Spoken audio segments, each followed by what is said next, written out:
अस्सलाम वालेकुम नाज़रीन। पंजाबी कल्चर के एक नए टॉपिक के नाल मैं हाँ तुहाडा वीर ज़ीशान शब्बीर। अज का टॉपिक है पिंड दी हट्टी। पिंड दी हट्टी वो चीज़ है जिन्होंने आम जबान च दुकान कहते हैं, लेकिन पिंडा च उन्होंने पहले हट्टी कहा जाता सी। बचपन च पिंडा में आम पाई जाती सी।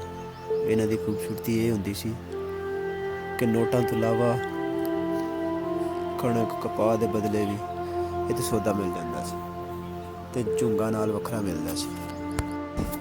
ये पिंडा में एक किस्म का डिपार्टमेंटल स्टोर होंदा सी जितों कोली टाफी बिस्कुटां तो लैके किचन मनियारी पंसारी का सारा समान मिल जाता सी। डेस्परेंट की बुनियादी गोली तो लैके सब्जियां ते फल वो भी मिल जाते सी। इस तरह मिट्टी के तेल तो लैके बर्फ भी उत्थे मिल जाती सी। इन्हां हट्टियां के मालकां नूं बड़ा सियाणा समझा जाता सी,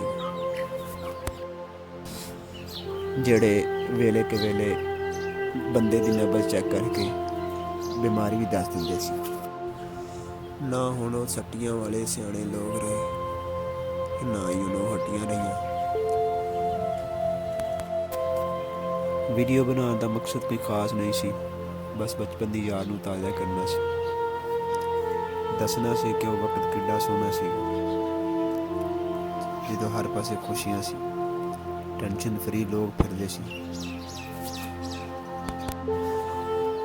लोगों के घर कच्चे सी लेकिन दिल के सच्चे लोग सी।